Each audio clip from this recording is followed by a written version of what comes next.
Shalom, shalom, shalom, bien-aimés au Seigneur. Je vous salue au nom souverain du Seigneur Jésus-Christ de Nazareth. Notre présence ici, comme il est de coutume, chaque fois lorsqu'il est précisément mercredi dans l'après-midi, est pour, n'est-ce pas, comme ça, s'édifier sur bon nombre d'entre les thèmes, n'est-ce pas, qui regorgent, ou alors que regorge le corps de Christ. Aujourd'hui, nous allons parler par la grâce de Dieu et par l'entremise du Saint-Esprit d'un thème très alléchant et alors très évocateur, un thème qui s'intitule La puissance de la foi. Au micro de présentation, je suis le frère Israël Mathieu, frère des églises Generation for Christ, GPC en abréviation, Génération pour Christ en français.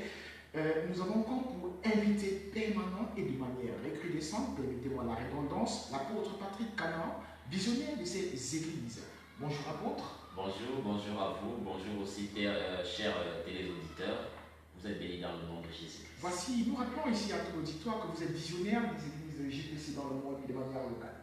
Oui, comme nous ne cesserons jamais de le dire assez, c'est par la grâce du Seigneur, nous le sommes et nous comptons y mettre tout notre engagement, toute notre dévotion, n'est-ce pas, à pouvoir accomplir la tâche à laquelle le Saint-Esprit nous a appelés pour la gloire du Seigneur Jésus-Christ de Nazareth. C'est pourquoi nous sommes là, sans relâche, nous y arriverons certainement. C'est pourquoi nous sommes là, sans relâche, nous y arrivons certainement. C'est sur ces paroles que nous allons entrer même dans les méandres de ce pourquoi nous sommes venus faire ici. Homme de Dieu, de prime abord, c'est quoi la foi?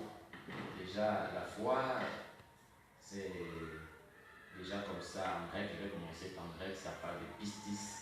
Lorsqu'on parle de pistis, ici on parle d'une conviction comme ça à ce qui est vrai, d'une conviction à la vérité, conviction certaine. Vous voyez, on parle comme ça. La foi comme ça encore, bibliquement parlant, comme tout le monde pourrait bien lire comme ça dans le livre des Hébreux, chapitre 11 de verset 1, la Bible nous dit que la foi est une ferme assurance des choses que l'on espère et une démonstration de celles qu'on ne voit pas. En fait, la foi est un peu comme le carburateur, le carburant des chrétiens. Vous savez, lorsqu'un chrétien n'a pas la foi, c'est un peu comme ça une voiture ou bien une moto qui ne saurait avancer. Vous voyez pourquoi? Parce que c'est par la foi là même que l'engrenage est en marche. Vous voyez, nous pouvons dire aussi comme ça que la foi, n'est-ce pas, c'est ce qui, à d'autres termes, ce qui appelle à l'existence des choses qui n'existent pas comme si elles existaient. Tout simplement, effectivement. Nous pouvons encore dire de la foi que la foi également c'est le lien de connexion encore entre le matériel, ce qui est matériel, pardon, ce qui est immatériel et ce qui est matériel. Donc je pourrais dire que c'est le pont. Vous voyez, la foi est un peu comme le catalyseur. Vous voyez, le catalyseur entre le spirituel et le matériel. Vous voyez, qu'est-ce que j'ai envie de dire par là pour ceux qui sont un peu, lorsque je parle de catalyseur, il y a certains qui comprennent et certains qui ne comprennent pas. Je pourrais dire par là que c'est, lorsqu'on parle de catalyseur, donc c'est ce qui permet, ou alors ce qui facilite.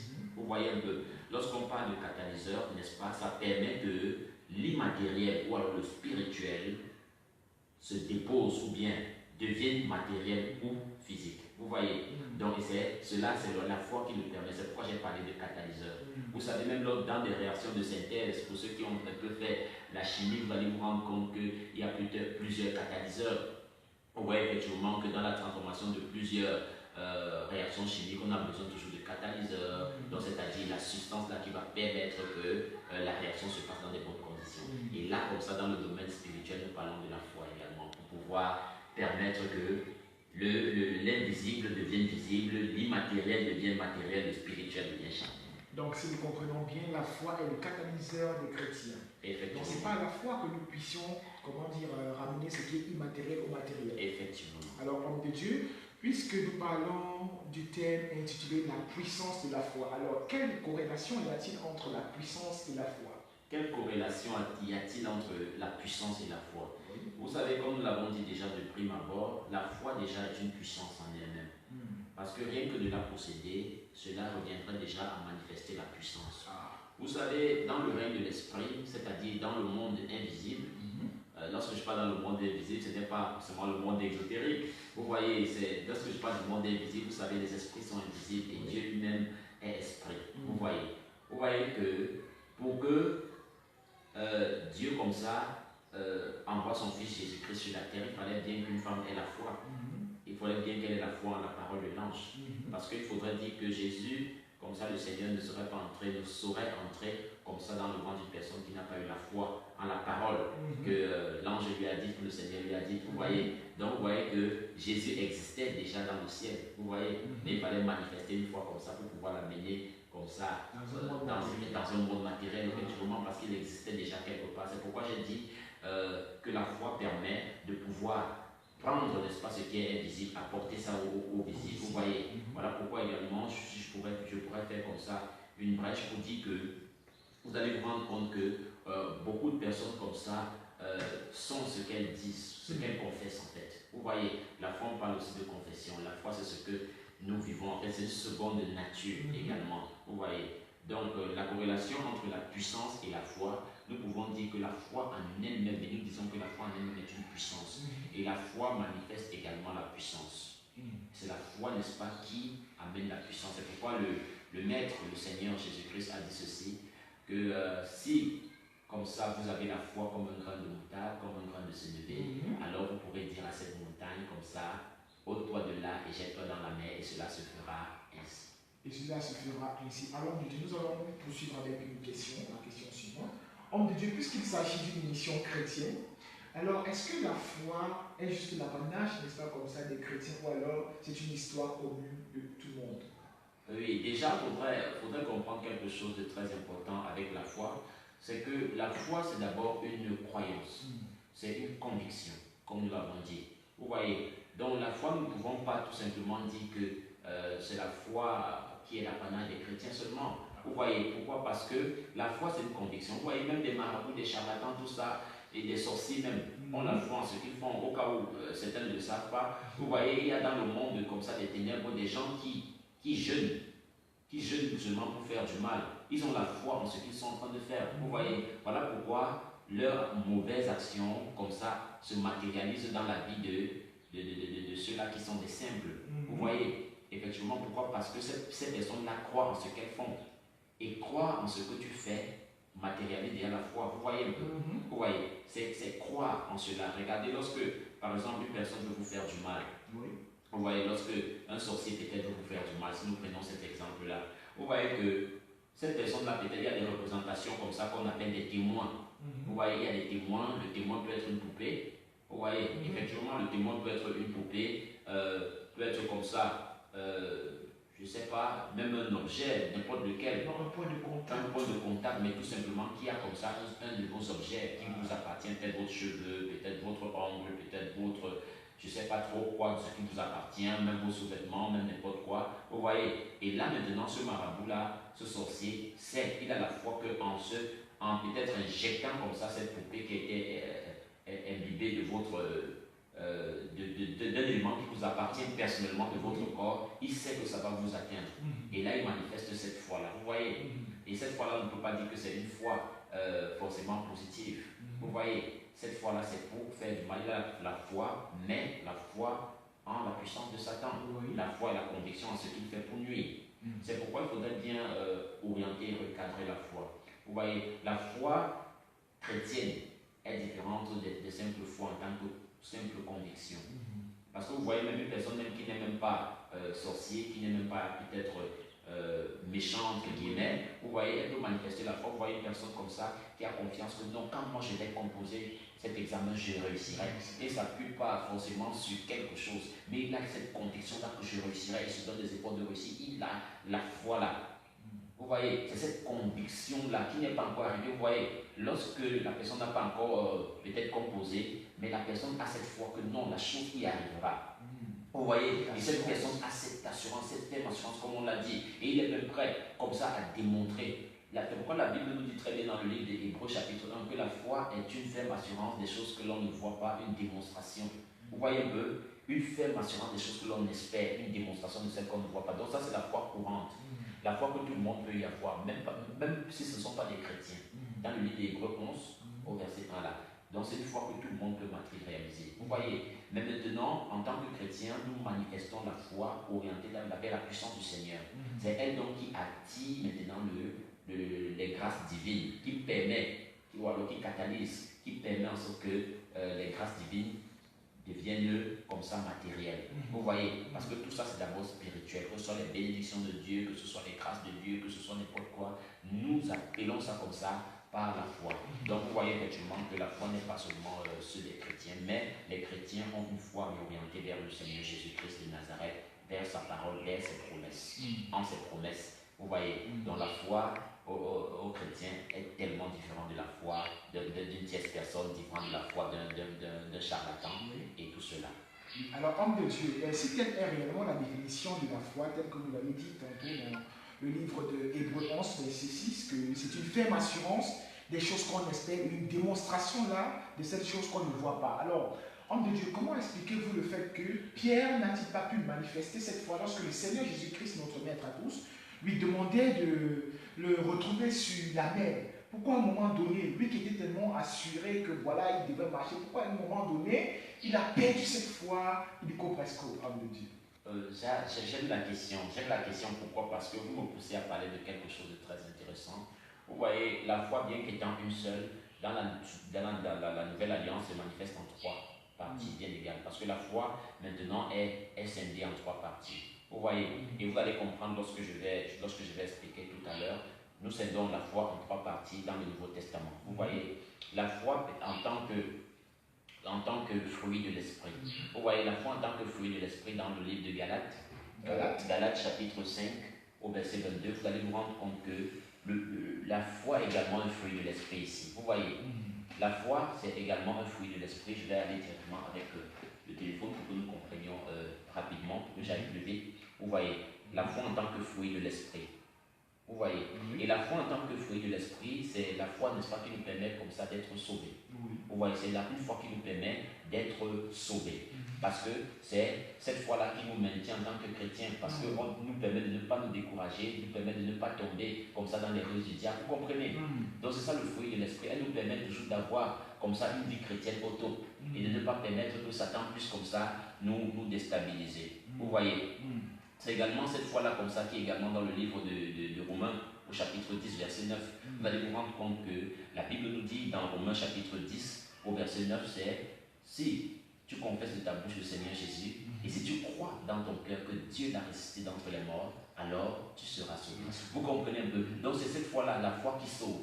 Vous voyez, c'est cette foi-là comme ça qui me garantit le salut, ce que j'appellerais la foi de la porte d'entrée. Une deuxième forme de foi. Et effectivement, quand je dis une deuxième forme de foi, c'est que la foi est un, mais elle est scindée.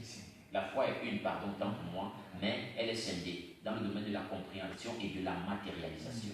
Il faudrait bien comprendre. En un, nous parlons de la foi qui sauve. Et la foi qui sauve, là, c'est exprimé comme, je peux dire, la foi d'entrée.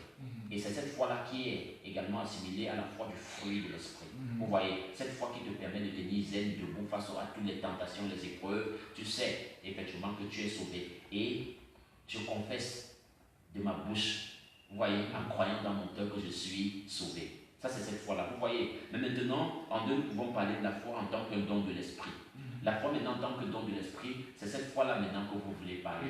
Et c'est de là où je tombe. La foi en tant que don de l'esprit, ce n'est pas une foi que tout le monde peut manifester.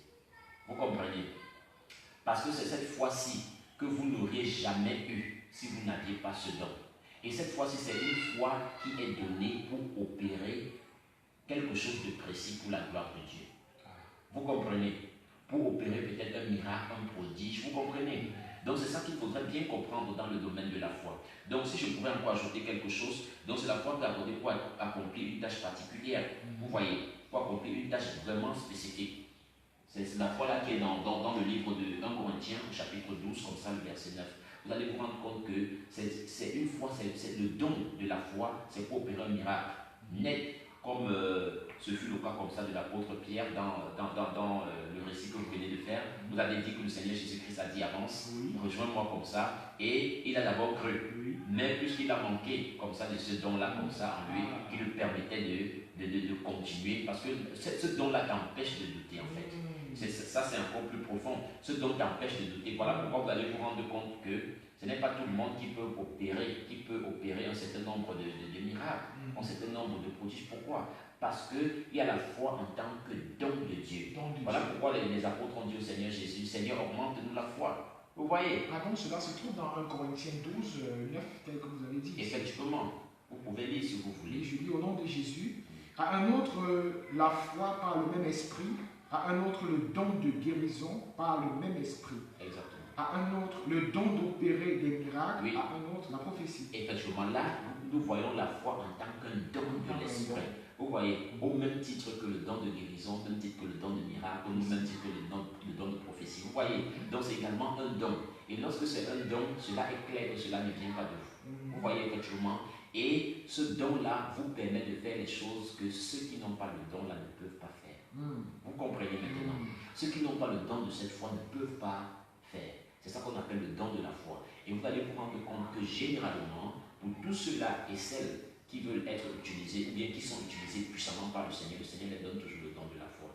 Pourquoi? Parce que, imaginez-vous une personne, vous arrivez devant une personne qui est à la fois paraplégique, vous arrivez à une personne qui est aveugle. Paraplégique, s'il vous plaît, qu'est-ce que ça veut dire? Paraplégique, donc la personne est paralysée des pieds, des deux pieds, vous voyez un peu. Et vous arrivez devant cette personne-là comme ça, et c'est clair que votre humanité en vous, bien sûr vous êtes chrétien, si vous n'avez pas le don de la foi, vous voyez une personne que les pieds ne sont même plus, les pieds sont tellement minces que ce n'est que de l'os.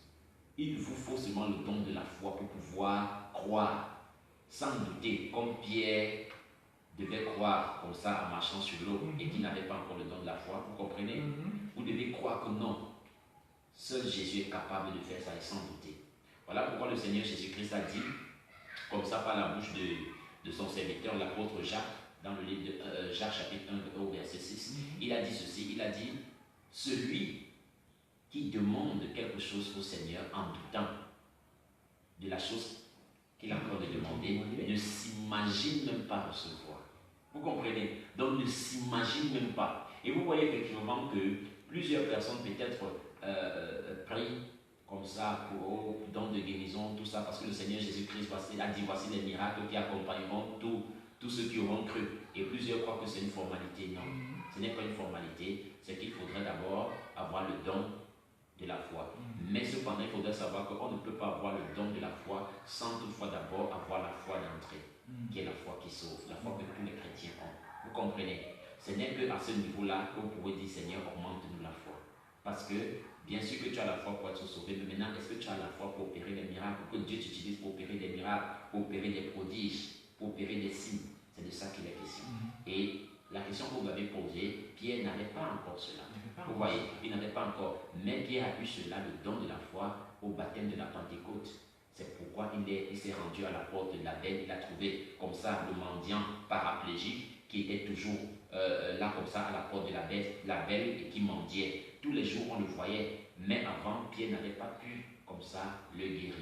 Vous voyez, c'est n'est qu'après la Pentecôte que le don de la foi est descendu comme ça sur l'apôtre Pierre et sur certains, en l'occurrence Jean aussi, et il a commandé comme ça, je n'ai ni or ni argent à te donner, mais ce que j'ai, je te le donne au nom du Seigneur Jésus, lève-toi et marche. Ce que j'ai, je te le donne au nom du Seigneur Jésus-Christ de Nazareth, lève-toi et marche. Oui, je n'ai pas aussi fini, parce que j'ai parlé de 3 types maintenant, parce que, excusez-moi d'avoir peut-être développé autant la deuxième partie, et j'aimerais également parler maintenant en 3 de la foi en tant que la parole, vous voyez, qui est liée comme ça à la sainte doctrine. La foi en tant qu'une parole. Vous allez lire un peu, nous allons lire ça rapidement pour qu'on comprenne dans le livre de Romains, le chapitre 10. Romains, le chapitre 10, le verset 17. Nous allons lire ça rapidement pour que vous compreniez un peu. Oui, vous allez lire Romains, chapitre 10, verset 17. Oui, allons-y, si vous dites. Oui, Romains, chapitre 10, verset 17. Oui. Romains 10, 17, c'est écrit. Lecture de la parole dans le livre de Romains, chapitre 10, à partir du verset 17, il est écrit: ainsi, la foi vient de ce qu'on entend, et ce qu'on entend vient de la parole de Christ. Mais je dis, la foi vient, bon, c'est ça qui m'intéresse le plus, vous voyez, la foi vient de ce qu'on entend. Voilà. Vous voyez effectivement que nous avons dit que ici c'est la foi en tant que la parole, n'est-ce pas? C'est la foi liée à la sainte doctrine. La foi, vous voyez, c'est pourquoi il est impossible d'avoir, n'est-ce pas, manifesté cette foi-là comme ça sans avoir une bonne vie de méditation de la parole de Dieu. Vous voyez, il faudrait avoir une bonne vie de méditation de la parole de Dieu, de telle sorte que la parole et vous deveniez un. Vous comprenez? Ou alors, en d'autres termes, que vous fassiez chair avec la parole. Vous voyez, fassiez chair avec la parole. Donc le fait que vous faites chair avec la parole, vous soyez un, de telle sorte que maintenant, La foi vient de ce qu'on entend. Et ce qu'on entend vient de la parole de Christ. Ce qu'on entend vient de la parole de Christ. Voilà pourquoi toutes les promesses de Dieu comme ça qui sont énumérées comme ça dans la Bible, ça vient de quoi? De ce que vous entendez. Et puisque vous avez donc entendu ça, alors vous pouvez vous appuyer dessus pour pouvoir manifester le miraculeux. Vous comprenez? Donc là, c'est la foi en tant que conviction de ce qu'on entend. Et ce qu'on entend vient de la parole de Dieu. Et vous voyez effectivement que voilà pourquoi plusieurs chrétiens sont dans la confusion aujourd'hui. Plusieurs chrétiens sont dans la confusion, c'est qu'elles entreprennent des choses, mais sans toutefois avoir entendu d'abord au préalable Dieu. Vous voyez, plusieurs n'entendent pas Dieu, ils vont faire, elles échouent, ils commencent à se lamenter, et comme ça constitue encore comme ça un obstacle et encore une zone de frustration davantage pour les chrétiens. Et nous avons plusieurs chrétiens frustrés parce que répétant comme ça, répétant plusieurs choses, plusieurs activités, plusieurs projets, mais ne réussissent pas parce qu'elles n'ont pas pris le temps de pouvoir écouter Dieu. Mais cependant, on ne peut pas écouter Dieu si on n'entend pas Dieu. Pardon? Ça a l'air de me choquer un peu. Exactement, parce que je dis, on ne peut pas écouter Dieu si on n'entend pas Dieu. Et pour être, et je le répète, parce que pour, n'est-ce pas, écouter Dieu, il faudrait être là où Dieu parle. Et Dieu parle dans sa parole, il parle dans la méditation, il parle dans la prière. Vous comprenez maintenant mieux? Très bien. Voilà, effectivement. Et c'est là maintenant que vous pourrez maintenant tirer la substance même de votre parcours en tant que chrétien. Voyez-vous, lorsqu'on parle du patriarche Abraham, Abraham a entendu la voix de Dieu. Écoutez, il a entendu, la Bible dit qu'il a entendu la voix de Dieu, sors du pays de Canaan, le pays de ton père, n'est-ce pas? Et va vers un pays où je te montrerai. Et Abraham s'est déplacé comme ça de son pays parce qu'il avait entendu. Le Seigneur ne lui avait pas forcément montré où il était en train d'aller. Mais il a eu confiance. C'est pourquoi on parle aussi de la foi en tant que confiance. Vous voyez, on ne peut pas parler de foi sans confiance. Confiance en qui? Confiance en celui-là qui a donné la parole. Confiance en qui? Confiance en Dieu. Vous voyez, parce qu'on ne peut pas annuler la foi de la confiance, on ne peut pas annuler la foi de la conviction, on ne peut pas annuler la foi, mettre à l'écart la foi également de l'assurance. Vous voyez un peu. Donc vous voyez que conviction, assurance, confiance, tout ça entre ensemble dans la foi. Vous voyez, et tout ça, ça forme un tout. Effectivement. Donc Abraham, comme ça, a eu foi en Dieu et il s'est déplacé. Pourquoi? La foi vient de ce qu'on entend. Lorsque j'entends, alors je suis sûr que ça marchera. Mais malheureusement, beaucoup de chrétiens entreprennent beaucoup de choses sans toutefois écouter le Saint-Esprit. Et donc le Saint-Esprit va parler par où? Il nous parle comment? Il commence à parler par sa parole. Le Saint-Esprit, le premier niveau de révélation et le plus grand niveau, c'est pas la parole de Dieu. Vous comprenez? Voilà pourquoi beaucoup se disent non, on n'écoute pas Dieu, on n'écoute pas Dieu. Mais pourquoi? Parce qu'on est loin de la parole de Dieu. On ne médite pas. Tous ceux qui ont une bonne vie de méditation écoutent toujours Dieu. Parce que le Saint-Esprit va toujours mettre en lumière la parole de Dieu que tu vas entendre. Entendre, ce n'est pas forcément avec tes oreilles physiques, c'est avec tes oreilles spirituelles. Dieu te parle et tu mets en pratique ce qu'il t'a dit et ça réussit toujours sans risque d'échec. J'aimerais ajouter quelque chose de très important comme ça dans le livre de 2 Timothée chapitre 4 verset 7. La Bible nous dit: j'ai combattu le bon combat, j'ai achevé la course, j'ai gardé la foi. J'ai combattu le bon combat, j'ai achevé la course, j'ai gardé la foi. Vous voyez que la foi également comme ça, ce n'est pas quelque chose qui doit vaciller dans la vie d'un chrétien. Ce n'est pas quelque chose qui doit alterner. La foi, j'ai gardé la foi. C'est très important de comprendre ça. Généralement, dans des cérémonies mortières et funèbres, comme ça, dans des deuils, généralement, beaucoup de personnes aiment utiliser ce passage. Or, pourtant, ce passage n'est pas comme ça pour illustrer des choses qu'on ne comprend pas. Mais ce passage est comme ça pour, n'est-ce pas, matérialiser, n'est-ce pas, la confiance et la conviction qu'on a eue et qu'on la maintient jusqu'à notre mort. Vous voyez, afin d'être sûr que le miraculeux va toujours se manifester dans notre vie, ou encore les promesses de Dieu vont se matérialiser dans notre vie. Donc, j'aimerais clôturer avec ceci pour que vous posiez d'autres questions. C'est pour dire que les promesses de Dieu ne sont qu'agissantes par la foi. Nous ne pouvons pas, comme ça, entrer en possession des promesses de Dieu pour nos vies si nous ne manifestons pas la foi. Vous comprenez? Nous ne pouvons pas du tout. Pourquoi? Parce que les promesses de Dieu, c'est pas la foi qu'on entre en possession. L'apôtre Paul a dit, c'est pas la foi que les anciens ont obtenu un témoignage favorable. Vous comprenez? Donc c'est par la foi que tout se fait. C'est pourquoi la foi est l'un des 4 piliers, vraiment même du christianisme, du roc séculaire. avec la sanctification, avec le caractère de Christ, avec comme ça les œuvres. Et la foi est le pilier. Pourquoi? Parce que la foi, c'est ce sur quoi le chrétien s'appuie. Vous comprenez? Parce que s'il n'y a pas la foi, il n'y aura pas, je peux dire quoi, il n'y aura pas de support. La foi, c'est le support. Vous comprenez? Qu'est-ce que je pourrais dire? Alors, homme de Dieu, lorsque nous parcourons les rues de notre cité capitale, nous rencontrons ce qu'on appelle aujourd'hui païens.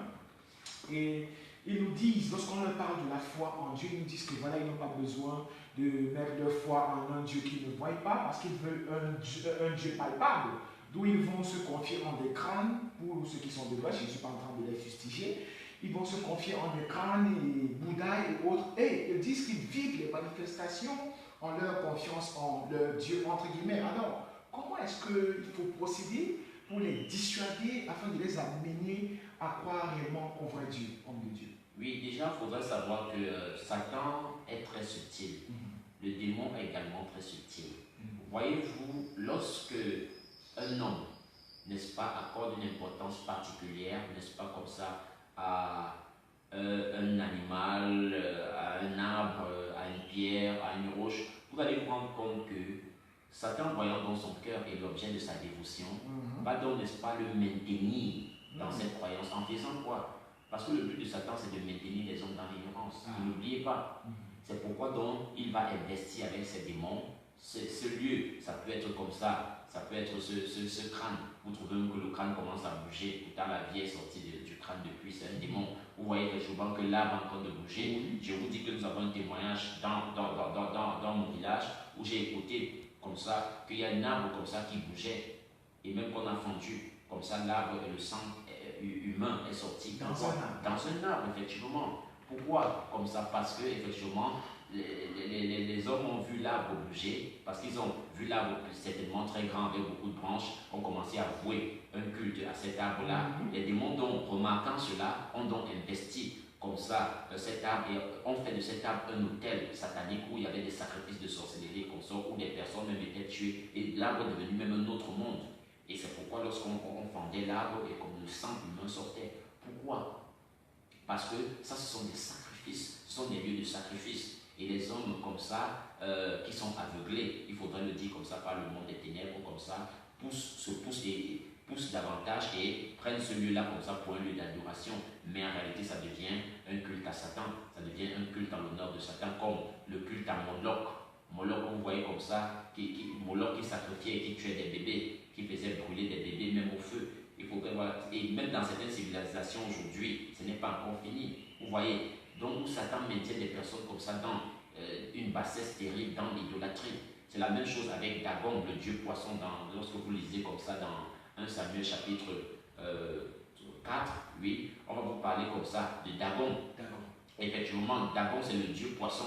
Donc vous voyez un peu, un dieu avec une tête de poisson comme ça, un corps humain et tout ça, comme ça que les Philistins adoraient. Dagon, pourquoi? Ils adoraient, pourtant Dagon n'avait aucune puissance.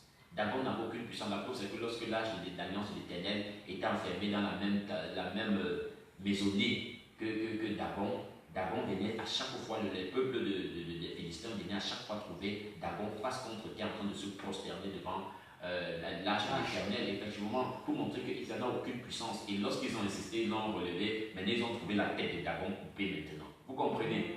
C'est la même chose aujourd'hui, que Satan veut maintenir des personnes comme ça dans plusieurs idolâtries, ces personnes-là mettant leur foi en ce qui ne sauve pas. Vous voyez? Et à chaque fois que vous mettez donc votre foi en tout ce qui n'est pas de Dieu, alors c'est Satan qui investit cela afin de maintenir votre foi dans la bassesse. Vous comprenez ce que je suis en train de dire? Afin de maintenir votre foi loin de Dieu, maintenir votre foi dans plutôt ce qui ne sauve pas. Vous comprenez? C'est ce qu'il faudrait bien comprendre. Or, la foi au Seigneur, c'est totalement différent. La foi au Seigneur Dieu Tout-Puissant, c'est totalement différent parce que ce n'est pas la foi. Et j'aimerais revenir à quelque chose que vous avez dit. Dieu n'a pas voulu que les hommes l'adorent en le voyant forcément. Vous voyez? C'est pourquoi les hommes doivent être intelligents. Le Seigneur a dit à Moïse que le peuple d'Israël ne peut pas voir ma face et survivre. Vous voyez, il a dit cela à Moïse. Vous voyez? Pourquoi? Il a dit ceci. Il a dit dans le livre de Deutéronome chapitre 4, à partir du verset 15, lorsque vous lisez jusqu'au verset 19, Il a dit, puisque vous n'avez vu aucune représentation, n'est-ce pas, de Dieu, ni de représentation lorsque je vous ai parlé comme ça à Horeb sur la montagne du Sinaï, alors prenez garde à vous-même, de peur que nous voyons comme ça la lune et les étoiles, comme ça vous soyez entraînés à vous prosterner devant elles, les arbres, et à les rendre un culte. Et vous voyez que c'est ce que plusieurs, comme ça, traditions font aujourd'hui. Comme ça, se prosternent devant les statues, se prosternent de leur propre fabrication, se prosternent devant des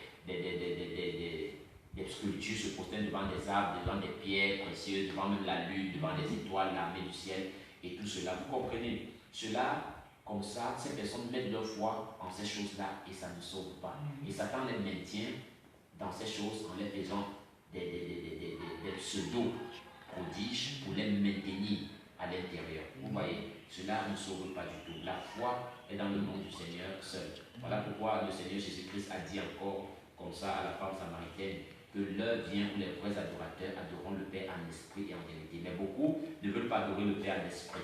Vous voyez, mais veulent un objet de la dévotion. Veulent un objet de dévotion. Le Seigneur n'a pas voulu comme ça. Et il a dit clairement à Thomas, il a dit, heureux ceux qui auront cru sans avoir vu.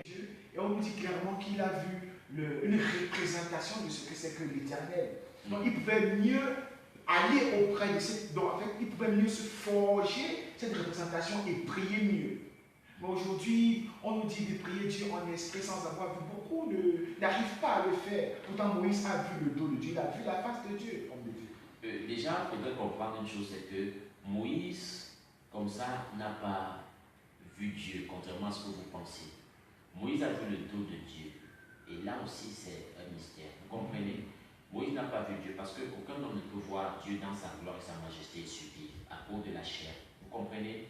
Mais cependant, qu'est-ce que vous devez comprendre? La première fois que Moïse a rencontré Dieu, ce n'était pas, c'était sur le buisson Adam qui l'a enflammé.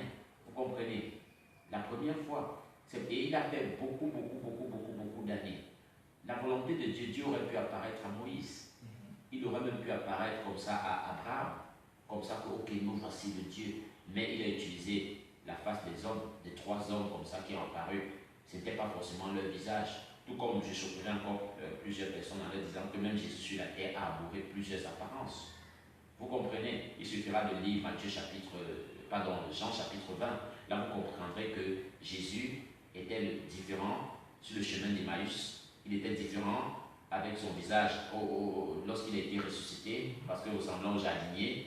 Je ne sais pas que ressemblant au jardinier, parce qu'on l'a confondu au jardinier. Tu ne peux pas marcher 3 ans avec quelqu'un et ne pas connaître ce qu'il est après 3 jours. Après 3 jours, je précise bien.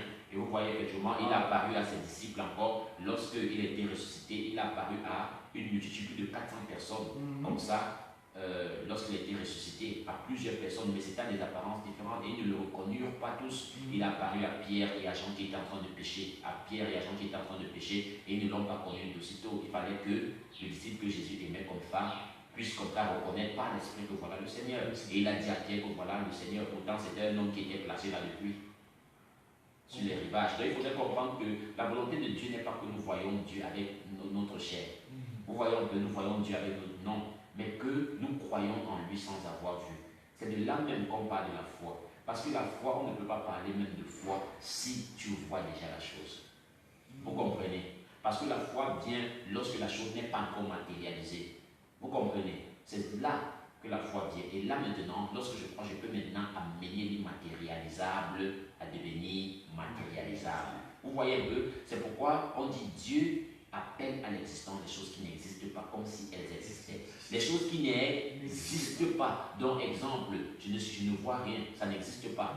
Vous voyez, Dieu lui-même est le premier qui a manifesté la foi, contrairement à ce que les gens croient. Lui-même dit que la lumière soit, et la lumière fut. Il a eu foi que ce qui ne voyait pas, qui était dans son esprit, vient à l'existence. Vous comprenez? Et il a dit que la lumière soit et la lumière fut. La lumière était créée dans sa pensée, mais cependant, il a matérialisé ça physiquement par la foi. C'est la même chose également qu'il a formé les bêtes des champs, il a formé comme ça le bétail et tout ce que vous voulez par la foi. Vous voyez? Mais ça ne veut pas dire que c'était déjà là. Il fallait qu'il croie en cela, qu'il ait la conviction en cela, afin qu'il puisse matérialiser cela. Alors, homme de Dieu, nous allons poursuivre avec des différentes questions. Homme de Dieu, Nous avons dit ici que, d'ailleurs vous avez dit ici que la foi n'est pas juste l'apanage des chrétiens, car même les serviteurs de Satan la mettent d'ailleurs en pratique afin de voir un culte raisonnable ou alors un culte à leur maître et vivent des résultats.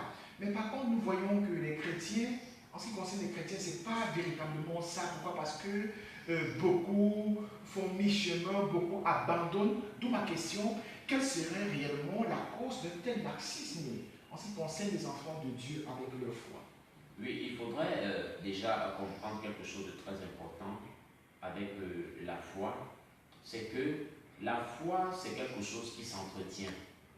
Nous avons lu tout à l'heure que Paul a dit, j'ai gardé la foi. Nous venons de lire dans 2 Corinthiens chapitre 4, verset 7. Il dit, j'ai combattu le bon combat et j'ai gardé la foi. Vous voyez, beaucoup de chrétiens aujourd'hui sont plutôt dans la paresse, vous voyez, et ils ne veulent pas garder la foi. Vous comprenez? Le chrétien est appelé à maintenir sa foi. La foi est également comme une lampe, vous voyez, qui doit rester allumée totalement. Lorsqu'on parle de foi, effectivement, c'est un peu comme l'esprit en vous qui doit toujours être allumé. L'esprit en vous qui doit toujours être éveillé. Tel que le Seigneur Jésus-Christ nous l'a recommandé. Veillez et priez. C'est pour dire garder la foi. On pourrait paraphraser en disant garder la foi.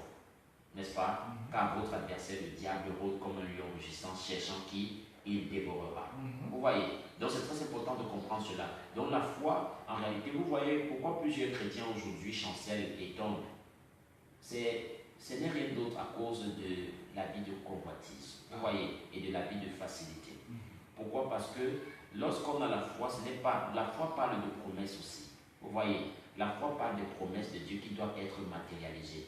Lorsque Dieu a fait la promesse comme ça à Abraham, comme ça, que sa postérité, comme ça, peuplerait la terre et que de lui sortira, n'est-ce pas, comme ça, le lion de Juda, si on peut dire ainsi. Vous voyez effectivement qu'il a cru en ça et il a marché en fonction de ce qui lui avait été dit. Mais seulement Dieu aujourd'hui donne la foi à plusieurs personnes, donne ses promesses, mais plusieurs chrétiens marchent en déphasage avec les promesses de Dieu. Ce qui les rend toutefois la plupart du temps frustrés. Parce que la foi c'est quoi? La foi c'est que Dieu t'a promis, comme il a promis à Sarah d'avoir un enfant, n'est-ce pas? Elle s'est vue vieille, vous voyez, mais il fallait bien croire en ça malgré le temps qui passait. Et lorsque le Seigneur lui disait cela qu'elle devait avoir un enfant, elle n'avait pas encore 90 ans. Il y a de cela 25 ans, mais elle a attendu 25 ans. Vous voyez, croire en la promesse et marcher sur la promesse. Vous comprenez? Vous comprenez ce que je suis en train de dire, je pense. Donc c'est ça. Donc c'est pour dire, beaucoup de chrétiens ne veulent pas également persévérer. C'est là où je tombe maintenant dans la persévérance. Vous voyez, pourquoi beaucoup de chrétiens rétrogradent, pourquoi beaucoup de chrétiens comme ça se lassent? Pourquoi? Parce qu'ils n'ont pas la foi de la persévérance. On ne peut pas parler de foi sans persévérance aussi. Vous comprenez? La foi persévère. Vous voyez, même lorsque Jésus est venu sur la terre, écoutez, même avant qu'il ne se matérialise, il se manifeste au monde, il a fallu qu'il attende pendant 30 ans. Vous comprenez? Il a fallu qu'il attende qu'il ait 30 ans avant de pouvoir matérialiser un certain nombre de choses. Vous comprenez? Donc les promesses de Dieu sont fixées au temps de Dieu. Mais maintenant, c'est celui qui reçoit la promesse qui doit marcher en fonction de la promesse. Voilà pourquoi Abraham a été appelé père de la foi. Pourquoi? Parce qu'il a reçu les promesses de Dieu, bien qu'il n'y avait rien qui montrait que ces promesses allaient s'accomplir. Vous comprenez? Bien qu'il n'y avait rien, mais aujourd'hui, quel est le chrétien comme ça qui veut se soumettre à ça? On voit certainement, je n'ai pas d'argent, le Seigneur te dit, tu es un milliardaire, par exemple, permettez-moi de parler de la sorte, il me dit, tu es un milliardaire, tu auras beaucoup de maisons, tu auras une grande entreprise, mais la personne, le chrétien ne voit rien maintenant. Il ne voit rien à côté de lui. Lui, il voit ses poches sont même d'ailleurs trouées. Et il dit, comment je vais croire à cela? Chaque jour, je n'arrive même pas à manger un bout de pain.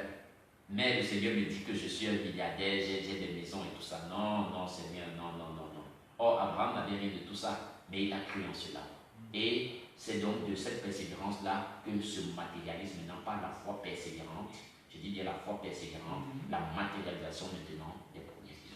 Homme de Dieu, vous avez dit dans vos propos, et je cite d'ailleurs, que l'apôtre Paul, il a dit, j'ai combattu le bon combat et j'ai gardé la foi. D'où ma question, puisqu'il s'agit de la garde de la foi.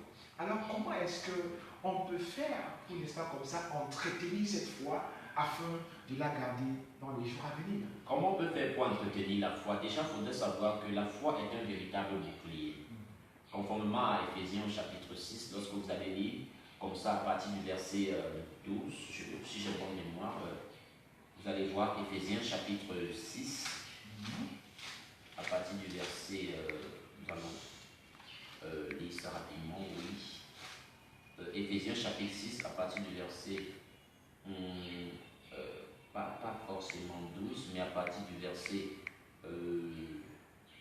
16, la Bible dit: prenez par-dessus tout cela le bouclier de la foi, par lequel vous pourrez éteindre tous les traits enflammés du malin. Ok, je reprends. On dit: prenez par-dessus tout cela le bouclier de la foi, avec lequel vous pourrez éteindre tous les traits enflammés du malin. Vous voyez effectivement que la foi ici, c'est un véritable bouclier. Ça fait partie également des armes spirituelles.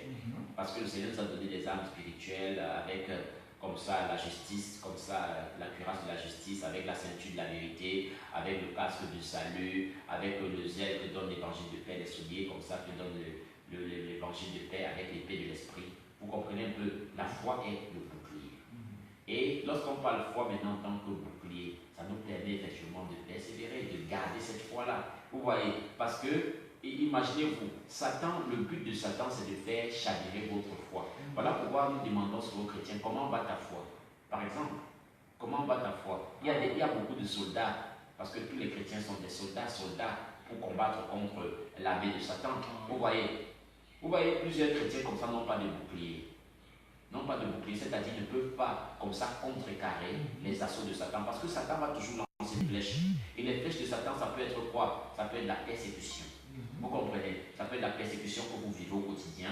Ça peut être comme ça, même la famille. Ça peut être comme ça, le manquement. Ça peut être comme ça, un ensemble comme ça de défaillances que vous avez dans votre chair. Et Satan va s'appuyer sur ça pour vous dire que non, regardez, comme vous êtes, regardez, vous n'avez pas telle chose, et vous me dites que vous êtes chrétien. Non, il faudrait comme ça te compromettre. Vous voyez effectivement que c'est là où entre maintenant en jeu le bouclier de la foi. Lorsque le chrétien a le bouclier de la foi, vous allez vous rendre compte que quel qu'en soit ce que les pensées que Satan envoie, il inocule comme ça dans son esprit, cette personne s'y va bloquer avec une foi faible. C'est ça qu'on appelle résister avec une foi faible. Vous voyez un peu, le diable rôde, n'est-ce pas, comme un lion rugissant, cherchant qui dévorait, mais restez-lui avec une foi faible. Vous voyez, c'est Pierre qui dit ça dans le livre de 1 Pierre chapitre 5, n'est-ce pas, verset 8, n'est-ce pas? Soyez sobres et veillez. Veillez par quoi? On veille, on est sobre, on veille et on contrecarre par le bouclier de la foi les assauts de Satan. Donc tous les chrétiens comme ça qui n'ont pas la foi en tant que bouclier vont toujours comme ça tomber. C'est pourquoi vous voyez les chrétiens tombent aujourd'hui, se lèvent, demain tombent, lèvent, tombent. Pourquoi? Parce qu'ils n'ont pas de foi faible. La foi doit être la fondation même de notre christianisme. La foi doit être la fondation même de notre christianisme. Alors, homme de Dieu, lorsque nous abordons des personnes, des citoyens lambda dans la rue, nous constatons avec beaucoup de désarroi et d'amertume, ils disent que lorsqu'on leur prêche l'évangile, ils disent non, nous on préfère rester dans notre statu quo, ça veut dire nous sommes dans le monde, nous faisons nos choses, nous marchons, ça marche. Par contre, vous là-bas à l'église, lorsqu'une personne entre dans ce genre d'église, premièrement, elle s'appauvrit, elle ne ressemble plus à rien, et autres, on finit, la personne meurt même sans avoir ne serait-ce qu'un sou pour manger. Alors, homme de Dieu, que se passe-t-il réellement dans la vie de ces personnes-là qui viennent à Christ, qui ont la foi jadis en Dieu, mais qui ne finissent pas par vivre l'accomplissement ou alors la prophétie faite à leur sujet? Déjà, je vais répondre ça un peu trop cru, mais j'entre d'abord par la parole de Dieu. Parce que la Bible nous dit comme ça dans le livre de Hébreux chapitre 1 verset 6, il dit: or sans la foi il est impossible d'être agréable à Dieu, car il faut que ceux qui s'approchent de Dieu croient que Dieu existe et qu'il est le rémunérateur de ceux qui le cherchent. Vous comprenez, lorsqu'on parle de rémunérer, on parle de payer. Donc c'est Dieu qui paye ceux qui le cherchent. Mais avant d'être payé par Dieu, il faudrait d'abord avoir confiance en Dieu. Vous voyez, vous ne pouvez pas, mon cher frère, vous ne pouvez pas comme ça dire que vous avez confiance en quelqu'un comme ça, et si comme ça vous lui donnez la chose en surveillant partout qu'il va vous rembourser. Vous voyez, vous ne suivez pas tout, non. la confiance, lorsqu'on a confiance en quelqu'un, ça veut dire que même si on n'est pas là, on est sûr que la personne fera la chose. Vous comprenez? C'est ça qu'on parle de confiance. C'est pourquoi le Seigneur a très bien dit, oh, il faut que ceux qui s'approchent de Dieu croient que Dieu existe et qu'il est le rémunérateur de ceux qui le cherchent, donc celui qui paye ceux qui le cherchent. Le problème aujourd'hui, c'est que beaucoup, comme ça, qui s'approchent de Dieu ne croient même pas réellement que Dieu existe. Ça, c'est bien. Et beaucoup, comme ça, n'ont pas assez confiance en Dieu.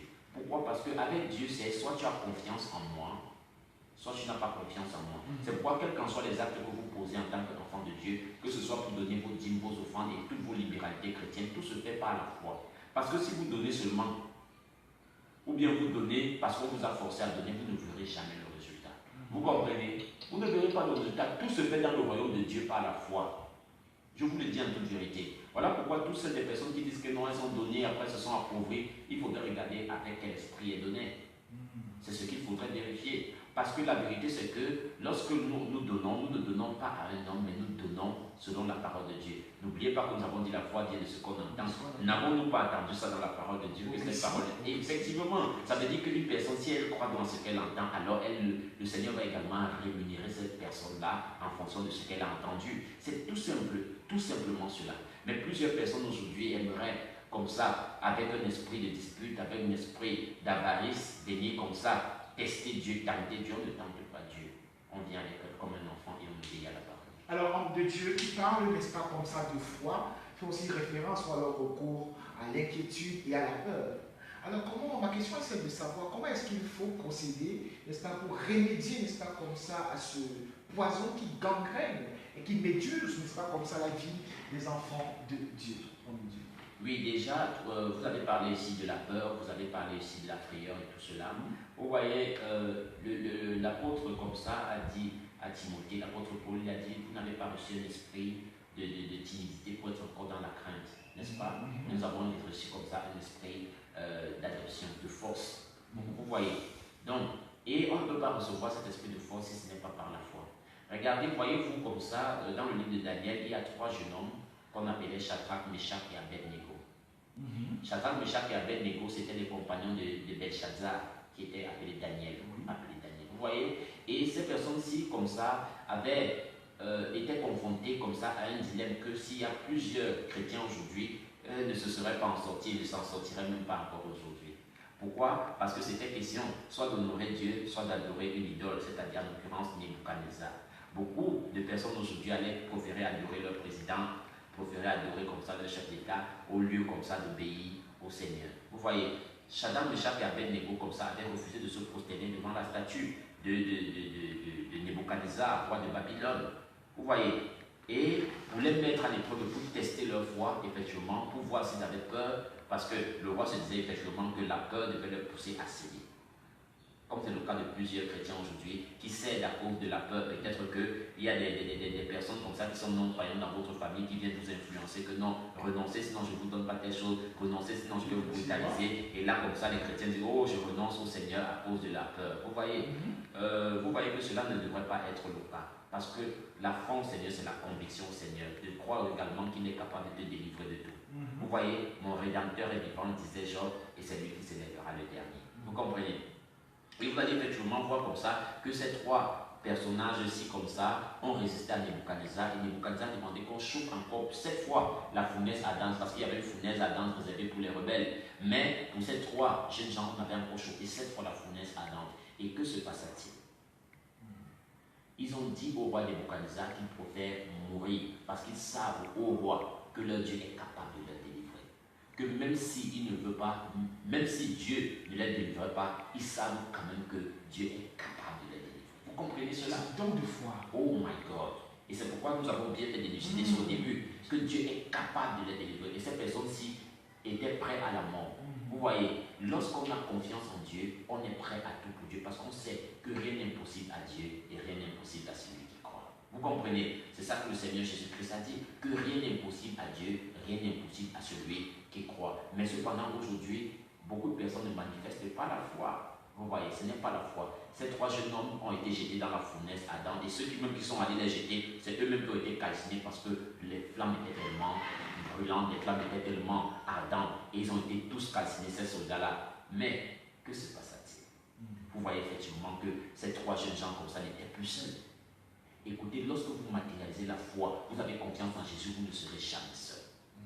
Il y aura toujours une personne dans votre fournaise. Votre fournaise peut être l'épreuve de chaque jour. Votre fournaise peut être la difficulté. Votre fournaise peut être la pauvreté pour le moment momentané. Votre fournaise peut être le célibat. Votre fournaise peut être les faux témoignages. Pas forcément un feu physique. Pas forcément un feu physique, effectivement. Mais pour ces trois personnes, c'était un feu physique. Vous voyez. Et là, assimilez aussi cela à votre épreuve, à votre fournaise que vous vivez au quotidien. Et vous allez vous rendre compte que ces trois jeunes gens ont eu confiance en Dieu. Ils ont dit que nous préférons mourir. Parce que nous savons que celui-là, il a dit, je suis le chemin, la vérité et la vie. Celui qui croit en moi vivra, même s'il meurt. Dans Jean chapitre 11, verset 25, le Seigneur Jésus-Christ est la vie. Et ces trois jeunes gens ont cru que la vie les accompagnera même dans le feu. Oh my God. Que la vie les accompagnera même dans le feu. Et ils n'ont pas eu peur de la mort, ils n'ont pas voulu sauver leur vie. Voilà pourquoi le Fils de l'homme les a apparus dans le feu et a rendu le feu comme ça, comme un climatiseur. Vous voyez, donc vous voyez effectivement que lorsque vous avez foi en Dieu, il est capable de transformer vos désavantages en avantages, vos obstacles comme ça en succès, vos échecs en succès, pardon. Et c'est lui qui transforme, n'est-ce pas, tous vos manquements en avoir. Oui, mais homme de Dieu, je suis sûr et d'ailleurs aussi très convaincu que beaucoup des auditeurs qui nous regardent, que nous prenons un instant, se posent la question de savoir mais qu'est-ce que l'homme de Dieu venait à peine de dire en langue, je ne sais pas trop quoi. À vous de leur dire ce que ça signifiait, parce que moi-même j'ai été perdu à un moment donné. En fait, j'ai juste parlé en arabe. C'est pour dire que je suis le chemin, la vérité et la vie, tout simplement. Vous voyez, bien sûr. Parce que la vérité, c'est que Jésus lui-même, lorsqu'il est plus ok, donc l'ancienne alliance était rédigée en araméen et aussi en hébreu. Oui, donc il faudrait bien comprendre cela. C'était juste de l'arabe. Ok, c'était juste de l'arabe, cher téléspectateurs. Et je précise que ce n'est pas comme si je maîtrisais l'arabe. Okay. Voilà. Donc je m'intéresse tout simplement à la Bible en arabe. Ok. Alors, homme de Dieu. En grec aussi. D'accord. Voilà.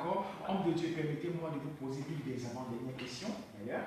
Alors, homme de Dieu, puisque nous parlons de ce thème très alléchant et très évocateur, et puisque nous sommes dans un cadre chrétien, plusieurs enfants de Dieu aujourd'hui disent avoir foi en Dieu. Mais ce sont ces mêmes enfants de Dieu-là qui, n'est-ce pas, ne manifestent pas leur Dieu en public, d'où ils ont honte de parler de leur Dieu. Par contre, c'est pas ce que les satanistes font. Alors je me demande, quelle foi embrassent-ils réellement? Et d'ailleurs, quel sort leur est réservé, homme de Dieu? Quel sort leur est réservé?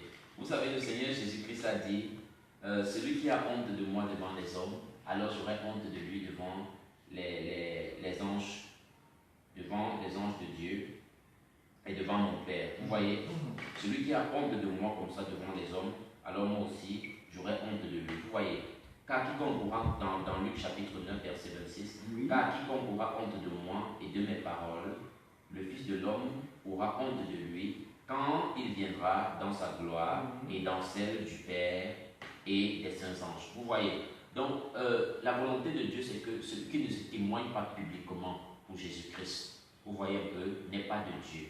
Vous voyez, celui qui ne témoigne pas publiquement de Jésus-Christ, venu en chair, il faudra le dire. Parce qu'il y a beaucoup qui parlent de Jésus, mais ne croient pas. Ça, c'est encore un mystère que Jésus est venu, que Dieu est venu en chair sous forme de Jésus. Beaucoup ne le croient pas. Cela, ça, c'est également aussi le mystère de la piété. Le mystère de la piété qui nous est dit comme ça, je pense, dans Corinthiens, 1 Corinthiens chapitre 3, 2 Corinthiens chapitre 3, verset 16. Lui, le mystère de la piété est grand, c'est que Dieu manifesté en homme, n'est-ce pas, il a été comme ça justifié par l'Esprit, n'est-ce pas, vu des anges. Vous comprenez un peu, vu des anges, n'est-ce pas, et honoré par toute la terre. Ça, c'est le mystère de la piété. Mais nous, en tant qu'enfants de Dieu, personne ne peut pas dire que j'ai la foi en Dieu, mais j'ai honte de Dieu. Non. Honte et foi, comme ça, ne riment pas ensemble. Vous comprenez? Si vous avez la foi en Dieu, alors vous êtes clair que vous n'aurez pas honte de Dieu. Partout où vous allez, vous savez que Dieu, c'est lui qui vous accompagne, il est avec vous. Écoutez, comment vous pouvez avoir honte d'une personne qui marche avec vous? Il a dit, voici, je serai avec vous tous les jours jusqu'à la fin du monde. Vous comprenez? Et maintenant, imaginez-vous devant vos amis là comme ça, qui ne confessent pas Christ, comme ça peut-être qui vous apportez des aides quelconques. Oui. Vous avez peur devant telle personne, mais vous êtes trop fort pour parler de Christ à l'église. Vous dansez même plus que tout le monde. Non, Christ doit être témoigné publiquement. Parce que sinon, Christ aura également honte de vous. Vous voyez, et ça matérialise également la foi. Il faudrait avoir foi en Christ, assez de courage. Parce que si tu as honte du Seigneur, ça veut dire qu'en réalité, tu n'as pas foi en lui. Alors, homme de Dieu, je poursuis avec la dernière question, si vous me le permettez d'ailleurs. Nous parlons de foi tantôt, et j'aimerais vous poser la question, c'est de savoir, puisque nous parlons de chaque chose, nous savons aussi que chaque chose a un but escompté. Alors, quel serait, n'est-ce pas, ou alors quel est le but même escompté de la foi dans la vie d'un chrétien qui marche en face, selon la quadrature de phase avec la parole de Dieu? Qui marche en face. Vous savez, la Bible dit, celui qui croira et sera baptisé sera sauvé. Vous voyez que le but ultime de la foi, celui qui a la foi, c'est le salut. Vous comprenez? Ce n'est pas la foi qu'on obtient le salut. Vous voyez, conformément à ce qui est écrit comme ça dans Éphésiens chapitre 2, le verset 8, la Bible nous dit comme ça. Quelqu'un va me demander que, oh, mais vous citez souvent les scènes d'écriture sont allées. C'est la foi en Dieu également qui nous le permet. Donc vous voyez effectivement que il est écrit dans Éphésiens chapitre 2, verset 8, il dit c'est par grâce que vous êtes sauvés au moyen de la foi en Jésus-Christ. Au moyen de la foi en Jésus-Christ. Cela ne vient pas de nous, mais c'est le don de Dieu. Vous voyez, au moyen de la foi en Jésus-Christ. Donc vous voyez que la foi a pour le but du salut. Vous voyez que c'est cette foi-là, comme ça, qui nous garantit le salut, parce que nous avons foi au Seigneur et elle nous ouvre la porte des cieux. Vous voyez, et puisque nous avons foi, les portes des cieux sont ouvertes pour nous accueillir. Maintenant, nous manifestons également une foi maintenant pour pouvoir nous permettre de cheminer jusqu'au retour du Seigneur. Vous voyez, c'est cette foi-là que j'ai parlé en tant que foi de don de l'esprit. Vous voyez dans Galates chapitre 5 au verset 22, on parle là de la foi en tant que, je vais dire quoi, en tant que, pas don de l'esprit, mais en tant que fruit de l'esprit. Vous voyez, en tant que fruit de l'esprit, c'est cette foi-là qui nous conduit tout au long de notre marche chrétienne et nous donne comme ça de pouvoir manifester celle-ci partout là où nous irons. Voilà pourquoi Jacques, je pense que c'est Jacques, il a dit comme ça, montre-moi ta foi comme ça, sans les œuvres, et moi je te prouverai ma foi par les œuvres. C'est pourquoi j'ai dit c'est la foi que nous manifestons, nous montrons comme ça au quotidien. Donc nous avons besoin de la matérialiser aussi au quotidien. Parce qu'on ne dit pas seulement j'ai la foi, j'ai la foi, j'ai la foi, j'ai la foi. Nous devons la matérialiser au concret. J'ai la foi en Dieu, alors je obéis à la parole de Dieu. J'ai la foi en Dieu, alors j'appelle à l'existence le caractère de Christ que forcément le monde ne voit pas et je montre le caractère de Christ par l'amour, par la charité, par la bonté, par les dons, etc. Ça c'est clair. La régie d'antenne nous fait signe que nous arrivons déjà à l'expiration de notre temps qu'il nous a accordé ou alors qu'elle nous a accordé. Alors, homme de Dieu, nous sortons par cette question. Homme de Dieu, alors quel conseil, n'est-ce pas, divinement inspiré, pouvez-vous, n'est-ce pas, comme ça, donner à toutes ces personnes qui veulent manifester la vraie foi et toucher la puissance de cette foi qui se cache derrière celle-ci? Déjà, le conseil que je peux donner comme ça à tous ceux-là qui sont les téléauditeurs et les frères et sœurs en Christ, c'est que, premièrement, pour manifester la foi, n'est-ce pas, qui opère le miraculé, il faudrait d'abord être enfant de Dieu. C'est très important aussi, hein. Dans la foi, pour entrer en tant qu'enfant de Dieu, vous voyez, il faudrait croire comme ça aux paroles que vous écoutez là maintenant, que Dieu a envoyé le Sauveur Jésus-Christ afin de nous sauver, nous délivrer de tous nos péchés, mais il faudra avoir foi en cela, foi comme ça, qu'il est mort sur la croix du calvaire afin de nous donner la vie éternelle. Ça c'est très important. Et maintenant, lorsque vous avez déjà cette foi, vous êtes sauvés, parce que c'est la mort et la résurrection du Seigneur Jésus qui nous donne droit au salut éternel. Mais maintenant, pour manifester comme ça la foi qui sauve, la foi qui est agissante, la foi puissante, il faudra, n'est-ce pas, comme ça, rechercher comme ça le baptême dans le Saint-Esprit aussi, c'est très important. Vous voyez, lorsqu'on recherche le baptême dans le Saint-Esprit, alors là maintenant, le Saint-Esprit lui-même, parce que n'oubliez pas que ce sont les dons du Saint-Esprit. Beaucoup confondent souvent. Ce sont les dons du Saint-Esprit. Pour un peu parler, je vais vous dire que les dons ministériels, lorsque Jésus est monté, et s'il s'est assis sur son trône, il est monté, ça a donné droit aux dons ministériels. Mais maintenant, lorsque il a envoyé le Saint-Esprit, n'est-ce pas, ou alors lorsque le Père a envoyé le Saint-Esprit au nom du Fils, n'est-ce pas, ça fait que les dons maintenant du Saint-Esprit ont été manifestes, mais pas le Saint-Esprit. C'est pourquoi on dit les dons du Saint-Esprit. Et les ministères, c'est le même Seigneur. Vous voyez un peu, mais les dons, c'est le même esprit. Il faudrait bien faire la différence. Beaucoup ne maîtrisent pas cela. Je dis bien les dons ministériels, c'est-à-dire apôtres, prophètes, pasteurs, docteurs, évangélistes, tout ce que vous voulez, c'est le même Seigneur. Si vous méditez bien, vous allez comprendre. C'est le même Seigneur qui est Jésus. Mais maintenant, le même esprit, c'est le Saint-Esprit qui accorde les dons spirituels. Voilà pourquoi j'ai dit qu'il faudrait te baptiser du Saint-Esprit pour avoir le don de la foi qui agit par les miracles. Vous comprenez, qui opère les miracles, peut-être d'abord être baptisé du Saint-Esprit. J'explique cela parce que ce sont des points que si vous ne méditez pas, vous ne pouvez pas comprendre. Vous comprenez? Donc, il faudrait être baptisé du Saint-Esprit maintenant et demander le don de la foi au Seigneur. Et le Seigneur va vous donner la foi qui opère les miracles. Vous allez ressusciter les morts, allez ressusciter les morts, guérissez les malades, purifiez les lépreux, faites recouvrir la vue comme ça à ceux-là qui étaient aveugles, faire entendre les sourds, afin que la gloire du Seigneur Jésus-Christ éclate partout où besoin il sera. Afin que la gloire du Seigneur Jésus-Christ éclate partout où besoin il sera. Alors, c'est sur ces mots de fin de l'apôtre Patrick Canon que nous allons mettre définitivement la clé sur le paillasson. Au micro de présentation, j'étais le frère Israël Mathieu. À la régie d'antenne, nous avons eu le frère Christian et le frère Maxime. Et nous avons eu un thème tellement très alléchant aujourd'hui qui s'intitulait la puissance de la foi. Nous espérons par la grâce de Dieu que vous avez été amplement, mais alors amplement et puissamment édifiés et bénis par tout ce qui est sorti ici sur ce plateau.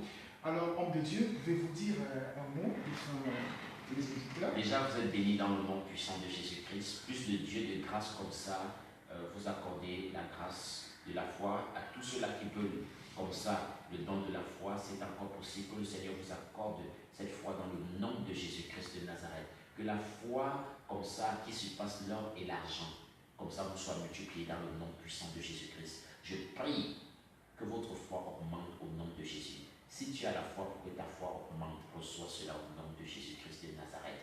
Et opère le miracle, appelle l'invisible à devenir visible dans le nom de Jésus. Appelle comme ça le spirituel à devenir matériel dans le nom puissant de Jésus-Christ de Nazareth. Et que la gloire du Seigneur se répande dans toutes tes activités, dans toutes tes affaires, dans tous les diapasons de ta vie, dans le nom puissant et souverain du Seigneur Jésus-Christ. Shalom. Amen. Amen. Amen. Shalom. Amen. Amen. N'oubliez pas, rien n'est impossible à Dieu et rien n'est impossible à celui qui croit. Shalom. Shalom.